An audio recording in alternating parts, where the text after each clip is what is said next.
Hello, and welcome back to our show From Fear to Fearless. This show is all about sharing stories of ordinary people who have done and continue to do extraordinary things despite their fear. Fear is a normal part of growth and change, but for many of us, especially for children, fear becomes a factor and it's hard for them to push past their fear. Our mission for this show is to share stories of others who have pushed past their fear and have done some amazing things. So I just wanted to explain a little bit about our show structure. So for the first 20 minutes, we have a guest that I will be talking, and they will be sharing their story about how they were able to overcome fear.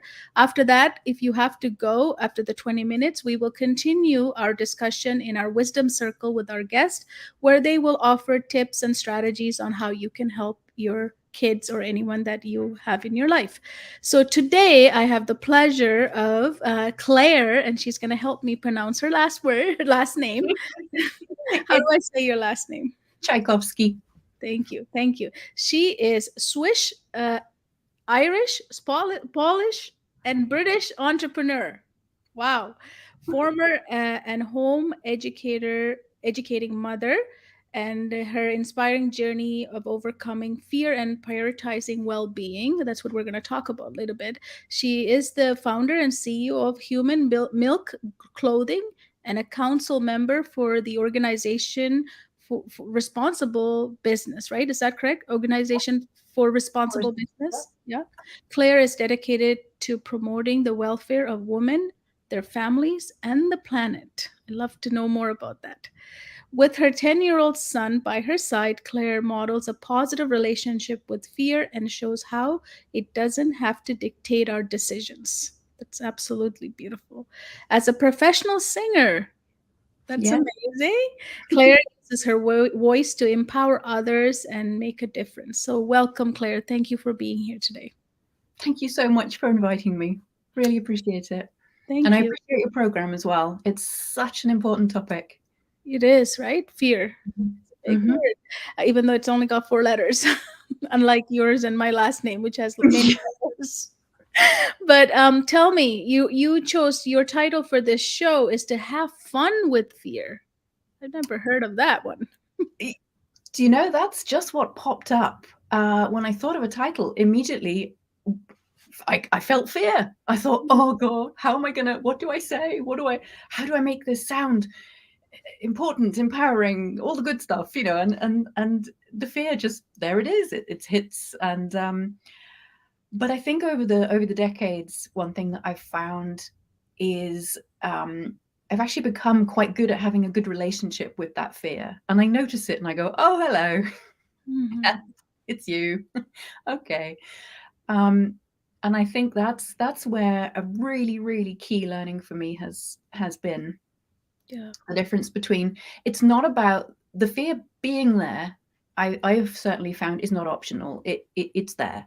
It's Yeah. constantly there. But my relationship to it uh, is absolutely, my choice. Yeah, yeah, because it's also chemical, right? Fear is Oh God, yeah, chemically driven, so there's no way you can escape it. I mean, if you try, your body's going to react to it. So, yeah, as you say, you might as well learn to have fun with it. yeah, yeah. It can be quite. I mean, with our son, we actually we laugh about it quite a lot. We Hmm. keep it. There's a lightness to it. I think that fear commands, I wouldn't say too much respect, because it does have a point in a lot of situations. It's important to go, do you know what? Jumping off a cliff into a pit of snakes is not a good idea. That's a very good feedback you're giving me there. So there are times when I think fear always just wants to keep you safe. It just wants to protect you in different aspects of you. So I kind of I tried the whole banish the fear, banish the, squash it, get rid of it. And I found that was, it was just another spiral of failure and Yes. an added fear of, oh God, I can't even do that right. Yeah, yeah, absolutely. Uh, Share with us a story of you having a fear and how you have overcome. So let's start with that fear, because we all have one that predominantly with us, right? yeah, there are so many of them. and I mean, I can track it back to being a very, very, very small child. Um, do you want a specific instance? Yeah, something that made you push forward that you can share with us that helped you the Mm. most or propelled you the most to where you are today. Yeah. I guess maybe in relation to your audience and maybe people listening, in terms of parenting, Mm-hmm. we had quite a kind of a critical turning point when our son started school. So he would be four and a half, and he related to it in such a bad way. It did not go well. Um, he had very profound and very strong resistance and anxiety, and we would find him crying, curled up in a ball, having torn his clothes off, his school uniform off, Mm-hmm. and this was before we'd even got him out into the car in the morning. Um, and of course that brought up so the sort of the number of the fears that brought up were numerous. What how do I deal with this? What is he going through? Am I equipped to deal with this? Who do I turn to? I'm not adequate. I've not done this before. I'm gonna, it was so, and there was the fear of, well, what are the school gonna say if we can't get him to go? What's the council going to say if he turns 5 and this is still happening? The fear was really, really strong. But what I saw in him was stronger, and my love for him was stronger. I was looking at this tiny kid thinking, a kid, he's far too young to be feeling like this. This is not right. Yes. Whatever I do, I want it to be in service of what he's going through. It's kind of over. It's a sort of, in this moment, I could go up in my head about my own stuff, but actually, this little kid, my little kid, is way more important than that. Mm-hmm. So figuring out how do we do this? How do we do this for him? So there was kind of this coming out of your own self of, oh, this is all about me and getting it all wrong, to going, okay, what's the bigger issue here? We ended up, we tried all sorts of things for a good few months. We ended up taking him out, just pulling him out. We just went, let's just stop this. Stop as a family, the 3 of us, we reset, pull him out, we rest, we reset, and we see what we do. We'll see what we do. So I guess that's one of the learnings. Of course, deciding to pull him out came with a whole host of its own questions, and how do we do this, and what will people think, and are we gonna ruin his life, sort of all these. But actually, I think one of the most powerful things for me as I get older is listening to all of that. It's sitting and going, come on, okay, talk to me, tell me all the stuff. Yeah. All the stuff. And really kind of an exercise of going, I'm going to sit and I'm going to listen. And the fears of, I'm not good enough, I'm being an idiot, I'm doing this all wrong, I'm going to screw this up, I'm going to screw my child up, and just going, okay, I'm just noticing, going, wow, okay, what else? And kind of really allowing those thoughts to come up, because they weren't as important as my kid to me. Yes. And he needed you. Yeah.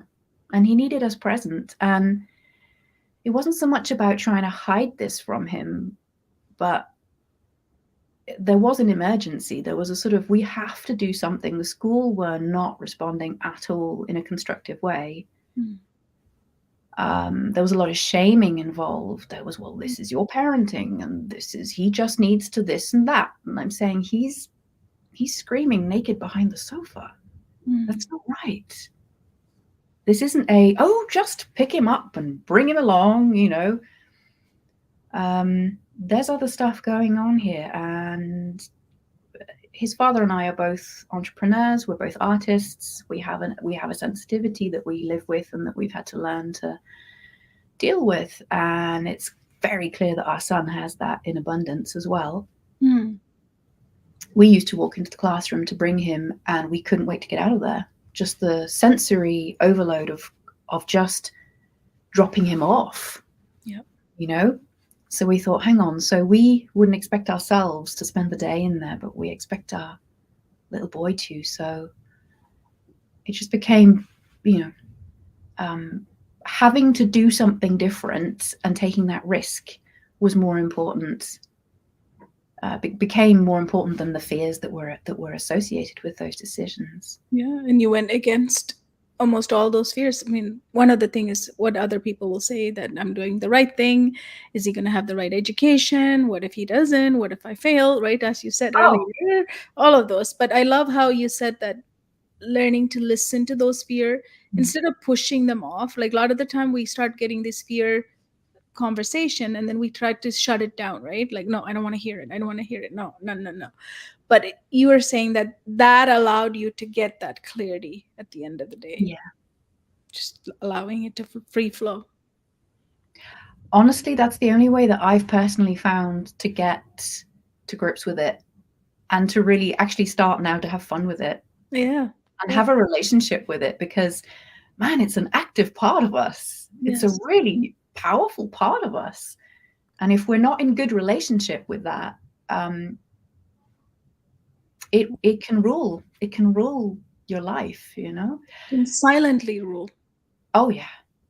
Yeah. It's so much powerful that it might not talk to you anymore because you shut it down, but Yeah. it's still ruling you Yeah. in your actions. It is. And in that moment, I guess, was really that realization that um this little kid, you know, my little boy, now that we're home educated, I mean, he's 10 now, so it's been, you know, 6 years. And we have a brilliant time. Um, but I really realized that unless I, he's watching, he's with me most of the day, every Mm. day. Um, and I started realizing that no matter what sort of academic propositions I could make to him, essentially what I model is what he's going to be picking up. Yes. Um, and when I witnessed how much anxiety he was experiencing and how much overwhelm he can feel out in the world, and how much immense passion and love and humor and sensitivity and creativity that he can express when he's in the right environment, um, I just realized that if I if I deal with myself, that's actually the best thing I can do for him. Yeah. Because no matter what I tell him to do, he's just going to be watching what we do. His dad works from home as well. You know, the three of us are together a lot. Mm-hmm. So So him displaying that and you overcoming your fear of, all of the fears that comes along with homeschooling. Do you think now, looking back at it, some parents fear the same things you would, right, if they have a child like that. But mm, he was displaying, what do you think him displaying showed you that you have to get over your fear and deal with it, right? There was, because he didn't want to go to school. it was, and that's one of my favorite things about him. He is so clear. Yeah. It was that he was just saying that is a no. That is a no from me. Um, and I think, you know, my partner and I just really understood that we were going to have to. It's so in his. This is so his nature. This is not him displaying behaviors or whatever. This is how he is, and we were going to have to break parts of him to get him to fit in that structure. You know, he's immensely focused. He can focus for a year on one topic, and he could go to university on that topic. He knows everything about it. He's very highly focused, and he's brilliant. You know, his vocabulary, his way of um, dealing with the world is quite adult in many ways. And then, but then he's got, you know, the emotional sort of regulation of a little kid. But um, we realized that it was just not, it's just not the way he learns. Yeah, and he's showed that very clearly. So that's he's also teaching us, as parents, like kids teach us through their behavior sometimes what they need, right? Because we tend to think we know better as parents, right? But then they have their say. Like your son had a very strong feeling about what he needed for his success. So were you guys able to create that for him now with Yeah, your yeah, yeah. We're fortunate. We live just in Bristol, where there's a really quite a big homeschooling community. He's got some great friends. We spend a lot of time, we spend a lot of time at home. We spend a lot of time in museums. We go to art galleries. We go out in nature. We go to play dates with his friends. It's a really good balance. And in actual fact, because my partner and I both run our own businesses, we're both in the arts. My partner is a music composer, so he works late nights mostly. Mm. We're on sort of a different schedule, and getting up at 7 o'clock to do the school run was just we were both going, "Oh God, are we okay? No, we can do this." But in actual fact, this schedule works much better for us as a family. It was almost like this little kid caused us to really think. And to be honest, if my partner and I really had thought, do you know what? No, he's gonna get through this. If we had trusted the school and thought, yeah, I like your approach. Let's do this together. We would have done that. We were not planning to home educate. I started a business 2 months before he went to school, Oh, thinking that would be a good time fit. he's gone. Let me get on. Yeah, like, oh, lovely bit of dovetailing there. And then he's like, I'm not going anywhere. I'm coming back home. Yeah. Yeah. But I love your story because children are born with clarity sometimes. And as parents, we do have to respect it. I'm sure you don't regret the decision to homeschool him now because he's gonna be a superstar, right, in his own way, whatever he chooses. But he's got clarity and commitment and focus. Those are you can't get that at school. He's immensely committed and focused, and people say, oh, how do you motivate him? And I say, how do I shut him up at midnight when he's still telling me all the stuff he's learned and all the plans he has? And I'm going, I need to sleep, sweetie. It's the other way around, but I picked him up one day at school and I said, so what did you do today? And he went, oh, we did the letter F, and he was so bored. He was so, he said that we spent the whole day doing F. He was outraged, It's like, how dare they make me do this stuff? So it's not, but we took him to a child psychologist. We took Steps. It's a big responsibility. It's a big, my partner used to say, I'm scared of experimenting on him. We don't know. This is not what we had decided to do. We don't, but we came to the conclusion that actually forcing him into that model was more of an experiment than pulling him out and letting him play and letting him calm down, and all of us calming down and seeing. Yeah, especially when it was so much emotions attached to that. You can't push him like that, and even if you forced, you're feeling bad anyway. So I think you took the right steps. So the fear was there, but you still probably have some fear still to this day. But so what? You have fun with it. You listen to it. You acknowledge it's there, and you keep moving. Right? That's what I learned too about fear. Yeah. That's it. And that's one thing I noticed in terms of fear in the school. There was a lot of shame. That it was a shaming approach. Yes.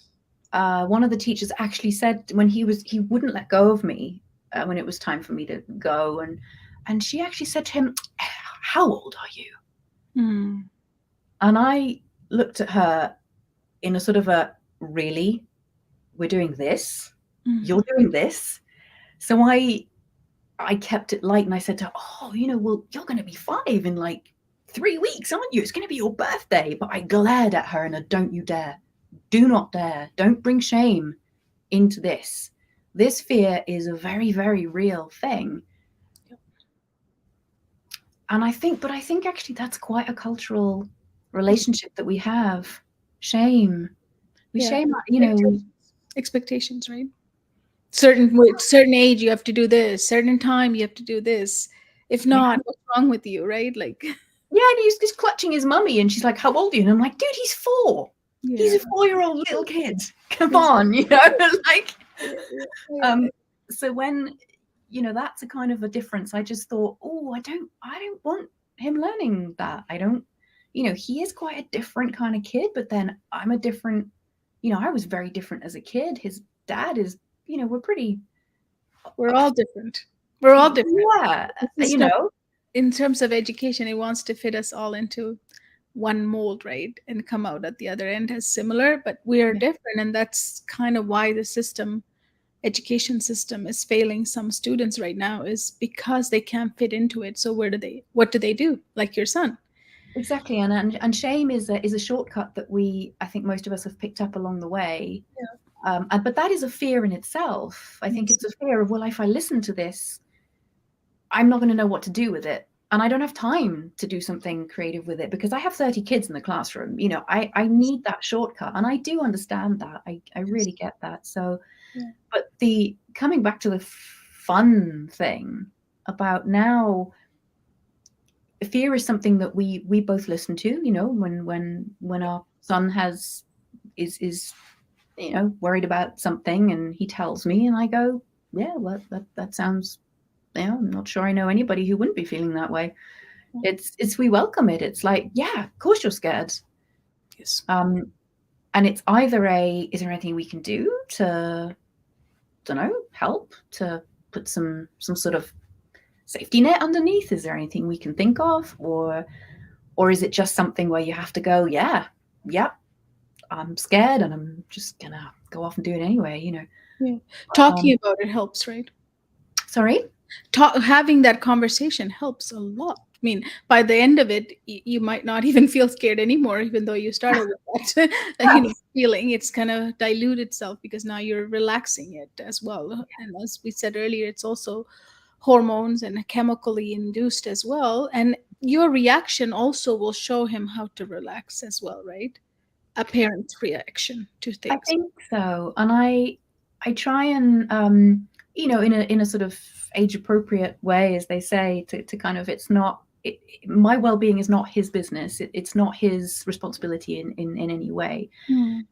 But again, he's with me so much of the time that if I'm working through something, I often get to a point where I feel sort of I've worked sufficiently through it that I can share it with him and I can say, well, I'm going up to London next week and I'm going to a big conference and I don't know anybody at all. And I'm going to drive and I have no idea if I'm going to get lost. And I don't even know if the car's going to, but it, and yet, but hey, Yep. I'll try, if I get stuck on the motorway, I'll give you a ring. It's acknowledged. And I think those are the moments where I can show him that we go out into the world not necessarily comfortable as adults at all. Yes. Yeah, the more you share, he's gonna get better and better equipped as well. So it's awesome. That I Yes, think that's one of the things we as parents don't do is share enough of our. It's not sharing everything, but enough of our fear to make it normal. I have this too. Guess what? When I go to a big event, I'm feeling a little anxiety here about talking to people because I don't know these people. I'm not sure how they're going to respond, and that's right. how you do too, and it's okay, and I get it. So, and even involving them, right? Because you guys are homeschooling, like one of the ways is to ask him, how would you deal with it? Yeah, yeah, yeah, It will yeah. be We, interesting we to hear kids answers.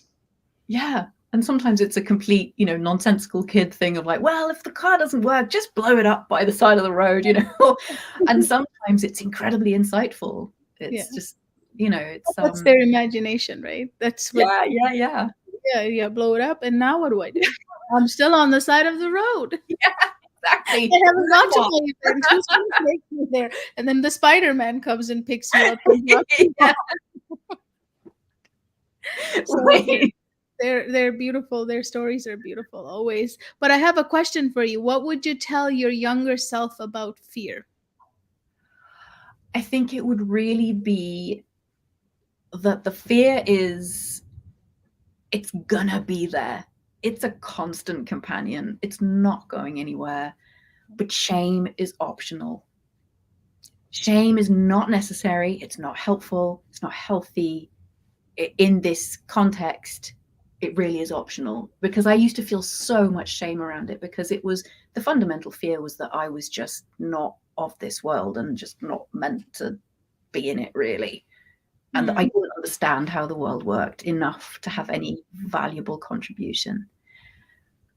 And so I kept hiding all the time. I would sort of either just back down and just not do things, cancel at the last minute and go, oh no, whether it was a role in a play or a I don't know, an evening out or meeting new people, or even commitments that I'd made to other people, that I said, yes, I'll be there and I will help with this. And I would Yes. back down at the last minute going, oh, I'm sorry, the cat exploded, whatever it was, because I was so profoundly insecure. Mhm. And also the assumption that it really wouldn't matter either way if I was there or not. I think you can be so scared that you are of no value to anyone that you can cancel stuff because nobody's going to really notice if you're there or not. Mhm. And as I grew to realize that, actually, hang on a minute, I think it was through noticing other people, being disappointed if someone couldn't come to my birthday, or I know what, I'd be like, oh, that sucks. I'm really going to miss that person there. And I thought, what if that happens when I do that thing? Yeah. What if it's actually, you kind of bring your own value to yourself and go, okay, well, let's just show up and see what happens. I Yes. don't have to dazzle everyone. Just show up. Mm. Yeah. Um, Absolutely. Thank you so much for sharing. We're going to continue our conversation. I'm just going to let other parents who have, to go. So thank you for tuning into the show. We will be live again on Wednesday at 11 a.m. PST. If you're interested in making learning easy for your child, please book a free Clearly coaching with one of our certified learning success coaches at learningsuccessacademy.com. Until next time, see what's on the other side of fear. Let's ignite and inspire children to push past their fear and make fear not a factor for them. Thank you, Claire, and we'll continue with our, wisdom circle. So I wanted to ask you about your organization. So you have this organization called, let me get the name again. So yeah, it's human milk. yeah, clothing. Yeah. Tell us about that. So we have two arms in the organization. We have a clothing brand, maternity wear clothing brand, and we have an education outreach. The education outreach actually started first. Um, it was just through being with my son, breastfeeding him, um, having issues, Mm. finding other women online, realizing that so many of us were having issues, Mm. and then stumbling on some information about what's in our milk, what it actually, the science of it, what's in it and what it does for our children and for us as mothers. And I felt both completely mesmerized by it and also angry that I didn't know this. I was baffled. I just thought, how did I not know this? Why did nobody tell me this about myself? Mm. And so I just got this drive to share this information with as many people as I could. And so I called a few friends. My background is, in music and so the arts, and so just took a few phone calls to some friends and said, hey, shall we make a little video about this stuff? And it just snowballed into something bigger and bigger and bigger and bigger, because more and more people got wind of it and just went, oh my God, yes, can I help? Can I do this and this? Mm. And then it went, the 1 minute, advert format went viral. And I spent the next 2.5 years responding to requests around the world, from anything from sort of organizations, breastfeeding support organizations, to medical departments of universities, to maternity departments in hospitals and pediatricians and so forth, asking if they could use this as a resource for the parents and for their staff. And we made some new resources as well. And it snowballed and snowballed. And the clothing brand came later. This is what started a month before my son started school.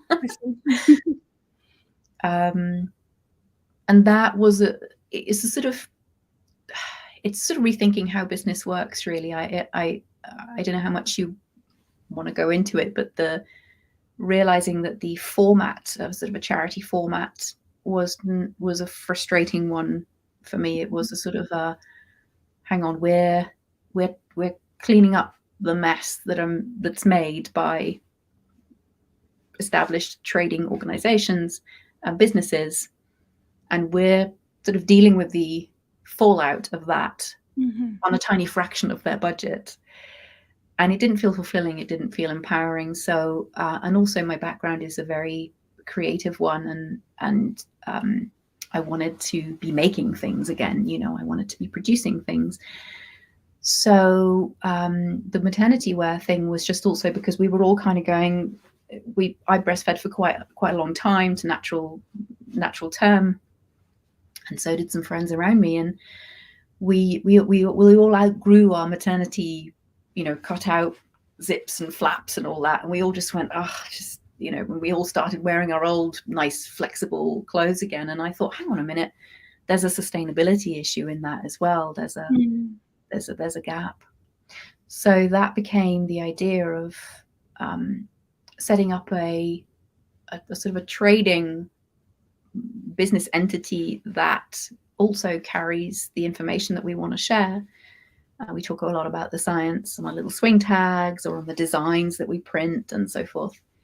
And we also that way fund the education outreach. So, yeah. So tell us, that's amazing. Wow. Just from, that's why I always love having kids as a mom. It makes you, different perspective in your life you would have never thought of, right? Like, you look at your son has brought in the homeschooling to your household. Now he also started your business about, the breastfeeding, the importance of it, and the biological reasons that we have for it, right? And it's missing because as you say, bigger companies, they want to push the formulas stuff and the convenient of it. It starts to become like breastfeeding is not as cool. It's not the thing to do, right? So you're educating women on it, how important it is. Is that correct? That's what your company. Yeah, we provide information, and it's for parents, it's for the mothers to know themselves, their own bodies, it's for their partners and husbands to understand what their partner or wife is trying to do and how to support them. But we also work a lot with healthcare professionals who often don't know this stuff themselves, and they're often the port of call for women who have trouble and who want some help. And it's remarkable how many healthcare professionals don't understand why it would matter whether this woman breastfeeds or not. So they give out very, very outdated information. So we work a lot with them as well, for them to realize why it matters that they help and how to help. Well, they're the frontliners, right? They're the frontline workers for many women to get information from. So tell us, what is one, I'm sure there's many eye-opening things you discovered in this journey. What is one thing that you feel like as a woman, a mother should know about breastfeeding that it's missing? I just think there are a number of very, very big industries very heavily invested in separating us from our children. Yes. And this is from the moment of birth. And I think as mothers, there's a bond there that I wasn't expecting. I thought, well, I'm an independent woman. I'll be back off at work and in my thing in 6 weeks, and I'm not going to let a child change my life, He's done nothing but change my life, and thank God. But I think the biology that you mentioned, our bodies are commodified, they are abused, they are commercialized all over the globe. You know, some cultures it's a lot worse than others, and the biological reality of our bodies is unbelievable. It's outstanding. It's um, I didn't know why sometimes suddenly my son would be suddenly breastfeeding all the time. It felt like every 20 minutes, and he was Mm. restless if we weren't, and I didn't understand it, and I got frustrated, and then of course the people come in and say, "Oh, be careful, you're gonna spoil him, don't, just Mm. teach him to, But I said, no, that's not how I feel. I want to hold him close. And it turns out that our body picks up all the pathogens, the viruses, the bacteria in our baby's environment, whether that's because we have the shared environment because we're present with each other Mm. in the same place, or because we get it off their skin, off their saliva, off the many ways in which we interact. And our body immediately starts to produce the antibodies that are actually very specifically tailored to those different strains of viruses, bacteria, etc. And we'll be feeding those antibodies by the thousands to millions to our child within a matter of hours. Mm. So if our kids picked something up, your baby's picked up a cold or whatever, your body's going to know, and it's going to be feeding the antibodies. And it's estimated that nearly 1 million infants between birth and 5 die around the world every year because they're not being breastfed. Mm. So that's a lot of, Wow. um, yeah. So just knowing that, but all the points at which industries come in and say, you see, oh, you're exhausted, and oh, he's feeding again. Maybe you haven't got enough milk, Mm. or Or it's maybe not nutritious. it's The not nutritious safe. enough. This baby's not getting what it needs. When the opposite is true, and I can't rest whilst that's happening to women. Mm. you know your body is unbelievable. Yeah. It's brilliant. Mm-hmm. Yeah. And Yeah. I'm not invested in the choices that a woman makes. I want women to have freedom with their own bodies. So if a woman says to me, I hear you, I get it, but I just don't want to do it, I'm going to go, I'm here for you. I don't mind. That's your choice. I've not walked in your shoes. So there's no judgment there. There's no Yeah. trying to coerce anyone. It really just is to say, this is what your body does. This is the relationship that you have with your child. Um, this is why your child is suddenly, being fussy. Mm-hmm. The more you feed the baby, the more milk you make. It's a Yes. very, it's a response, and production is about.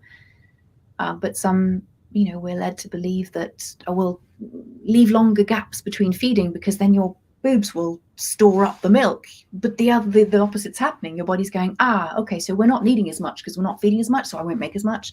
Mm. The opposite's happening. But you see all the little points of interruption where industries can come in and go, careful, Mm. I think you need this thing, you Mm. know?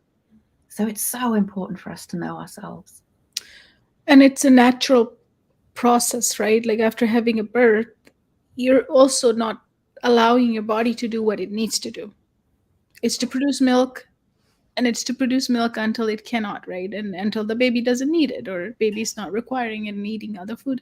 So it is interruption to our body's flow. I did breastfeed my son, and I think the quality of connection we have Mm-hmm. between him, he's now 16. I think that those 5 years, the first 5 years are so, so important, Mm-hmm. right? We have different, like, he's now 16, he's making choices, he's around drugs, he's around alcohol.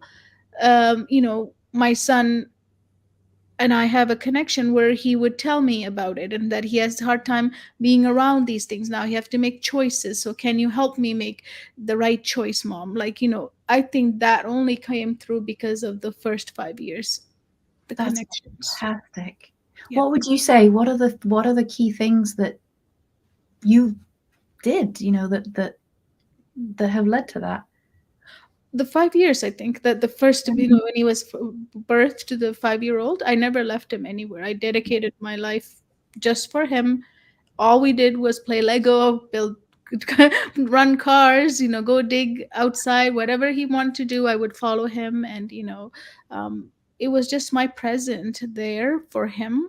I think we have a lifelong bond that he trusts me, right? The trust. Yeah, trust that even if I get mad, initially he knows that my mom has my back. Mm. The world is a safe place, right? The Yeah. world is a place that you can go out into and Yeah. try stuff because, Yeah. So yeah. I want to ask you about so when you said that you can have a longer period of, people say you have to stop at 2 year old breastfeeding a child, or when they get to 1.5 or 18 months, what are you doing with this baby, big baby Yeah, breast? yeah. You said it should naturally happen, not there's not a date that a age that you need to stop.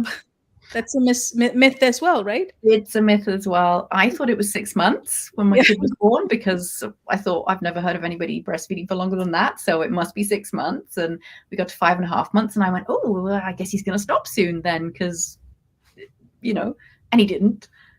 And 6 months just flew by, and then a year came, and he was no, no sign of any stopping. And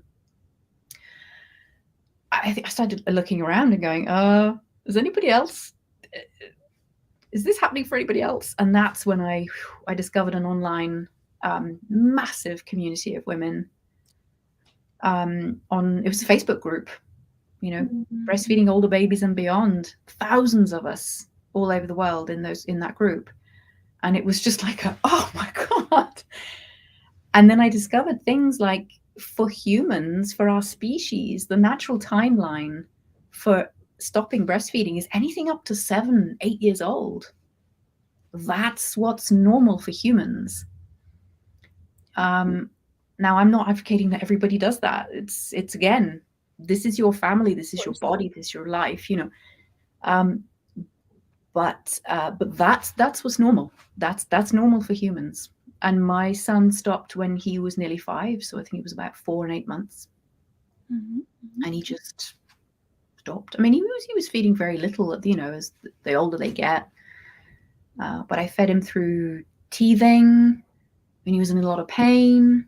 Your milk's full of painkillers, Wow. anti-inflammatory properties, um, but also just so many uh, properties that just help the normal development of the brain, the normal development of the body, the heart, the muscles, the nerve myelation.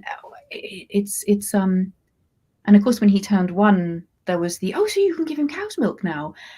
And honest to God, that's the first time I realized what cow's milk was. I Mhm. hadn't made the connection between cow's milk and the milk of a female cow that she makes for Baby. her calf. I hadn't made the connection. I thought cows make milk. That's what they do. I don't know. And Yeah. I suddenly had this mother to mother relationship to the cow, going, oh my God, I'm taking your. Anyway, I'll not go into that, but it was just uh, It's really beautiful. It's respect. really yeah, respect and beautiful. Yeah, yeah. I grew up with few cows when I moved here to Canada when I was 6. So before that, I was in Sri Lanka. So we Oh, always owned few cows all the time, and goats and all sorts of stuff. But the cow's relationship with my grandfather, he was living with us as well. So when my grandfather goes on a trip, the cow will give less milk to my mom. Like they wow. both had relationship, and all he has to do was pet her like this, and she would give so much milk in the pot for my mom when she's like takes it. But when he's gone on a vacation, she's like, look what she's giving me. Like she does not want to produce for my mom. Like they Wow. both had a very special bond. So milk is always very, very pure and beautiful for us, in Sri Lankan culture too. So Yeah. it's something like, the cow is always like looked upon as respected and prayed even, Are because cows sacred in Sri Lanka as yes, well? sick. Oh, Yeah. So it's really interesting to see her behavior with my granddad. So they animals, right? Even trees and animals, they all have life, and they show us so much beauty. Yeah, yeah, yeah, yeah. And I sometimes wonder if that, I think mothers in particular, or women in particular, are able to see that. And I sometimes wonder whether the urgency to interrupt that is because of how powerful that relationship to the earth actually is. Um, yeah. but And as a cow, you know, you were saying earlier, we take the milk. Like right now, it's all commercialized. I'm saying it's a beautiful way they have go through the pregnancy, have birth of the calf, and all that. She actually saves some for her child. She um, won't give you all of it. Like, you know, when brilliant. yeah, they're so smart. Like Yeah. it's enough to feed her and enough to give it to us. Yes. Yes, you can have that relationship. Yeah. But I Yeah. don't trust the milk anymore. You know, it's so commercialized. I don't even know what's in it. It's a lot of the time. I don't drink milk because I get sick from it. So I I don't either. Yeah, yeah, yeah. so but those days we used to have pure, just pure. Huh. But imagine that the relationship that we have to the earth is so interrupted that I didn't even realize that cows that need to get pregnant and give birth in order to produce milk. Milk. Yeah. Yeah. I didn't know that. I They're was not like factories. They 39 just keep years coming. old. Yeah. Yeah, How did we had you to bring her a maid, so we had the whole thing, right? We have to, you know, every year they had to go through that whole. We have to find a male cow to make sure she gets pregnant, and then so she can have milk. Yeah, Yeah. all of that stuff. Yeah, it is. It is very cool. Yeah, yeah. Yeah. But so this organization, so now this is your passion to share with women about breastfeeding, and then the clothing line as well to, you know, continue to breastfeed and feel comfortable. Because I think out of the pregnancy after giving birth, we always also have to almost like reclaim our body or understand our body as a woman too, right? Because Oh, the that's changes we go through are huge, aren't they? yeah. Um, That's another fear. Am I looking the same, or I'm never gonna get back to where I was before? So then it starts all, and then what you eat matters when you're breastfeeding as well. Yeah. and also, what is my value as a woman in our culture, in our societies, if I am not slim and beautiful and um, sexy and commodified? Yes. And that's something that in my organization, that as we grow, my hope is to grow it in such a way that, you said you took 5 years to just be with your son, and I did that too. I mean, he went 2 mornings a week to the childminder or whatever, but i I would see those years on your CV. That belongs on our CV. That Mhm. belongs. That is a that is something I honor. And I would love to grow the organization in such a way that that part of a woman's life goes on a CV, and you come and say, well, I would love to do this job. And we look and there's like a 7-year gap. And rather than be like, we'd be like, oh, did you do the thing? Tell me what you did in those 7 years. Yeah. And because, the the changes we go through, the capacity that we develop as mothers is phenomenal. Yes. And that belongs on a CV to me. If you want a CV, and if you want that kind of career, Yes. that's not a gap out of the market. That is serious Investment. time. Yeah, Investment. yeah. It's my investment into my future generation, into my son, into myself. It was an investment. But throughout those times, though, I did feel guilty. I'm not going to lie that I'm not being productive. How am I going to go back in? Other people are getting ahead of me. As as a woman, you're sitting there going all of these things, but then you just see your son and you having so much fun in the puddle, and you're like, oh, I'm a child again. Yeah. I'm never going to get to do this again, so let me just do it with you. Yeah. Like, he Right. takes me back to everything. Like, I never know how to skate. Because of him, I put on the skate and I went and learned. I don't know how to ski. I'm like, okay, you want to ski? Let's go put on skis and I'll fall. Brilliant.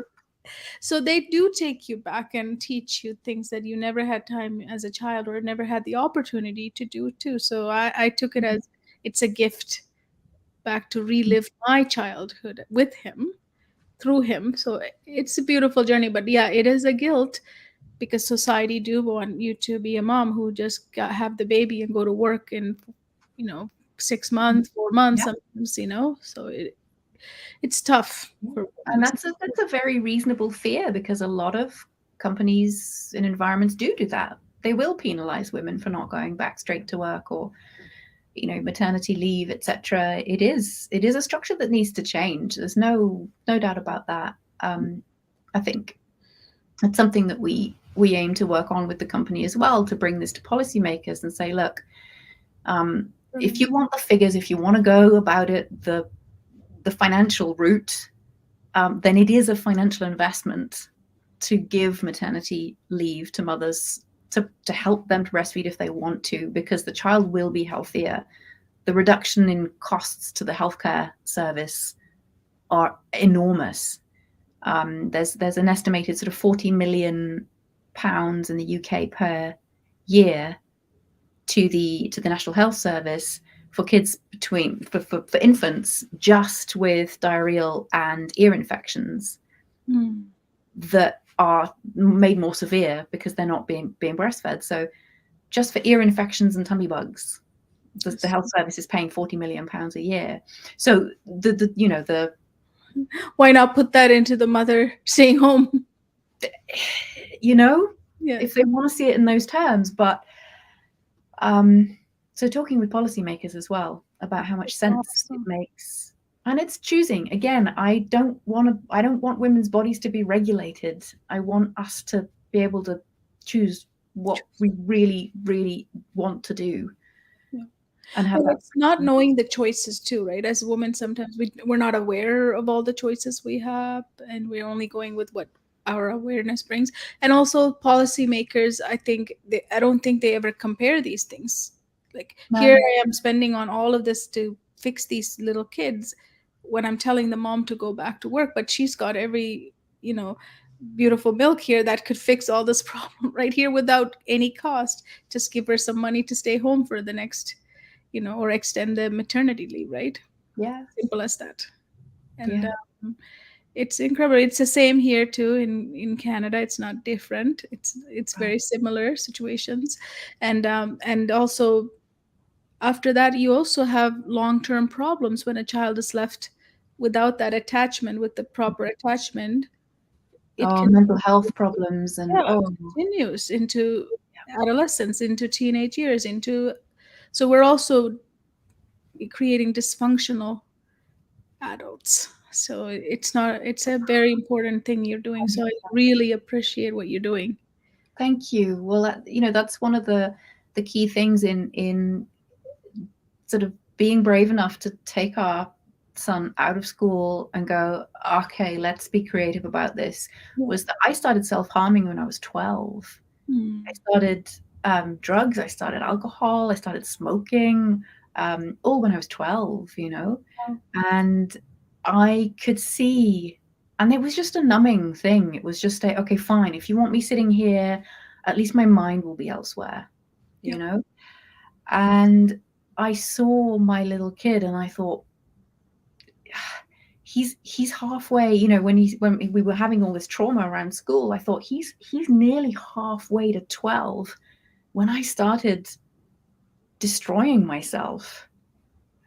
And I could see it repeating itself. I just thought, I can't do this. And the fear of that repeating itself was stronger than any of the fears that we had about saying, okay, let's just explore this, let's do this differently. you know, Yeah. let's see what else And is out there. what are we going to lose? I mean, we can always put him back at school if Yeah. later, If like in 6 months' 3 years time he's, bashing down the door to go to school, we'll go, okay, cool, go to school, later. He might turn into in 2 3 years, he might say, I want to go to school because I want to check that out He because might. that's a new experience, but that'll come if it has to come, right? But I'm very, very glad that you listened to him and came over those fear of Mm. society. There's a lot of society rules and expectations that we just have to live by, but when you get rid of those. So going back to your, as we wrap up, to making fear fun, it's totally seems like you do this every day in Yeah, everything you do. yeah. And maybe it's having a very anxious nature, a very sensitive nature, a very, I have a very close relationship to fear because it's just part of my makeup to be Yeah. noticing everything and fearful of everything and wondering constantly. So it was just a kind of a, okay, fine, what do you want? Yeah. You know, go on then. Okay. And sometimes we literally go, oh, hello, yes, it's you. Okay, come on, talk to me. And you just wait and sit. But the time it takes to do that it's way shorter than the time it takes to go, no, no, no, no, stop it, right, off we go. And then there's a major crisis because you haven't addressed any of that, or there's a major crisis 7 years down the road, or as a teenager or something, because you push it and push it and push it. The time it takes to just go, fine, what's happening, Yeah. you know, and to go, right, yeah, yeah, do you know what? That just sounds plain sensible. Being worried and scared of doing what we're off to do is just kind of plain sensible. Yes. Yes. And we're gonna, yeah,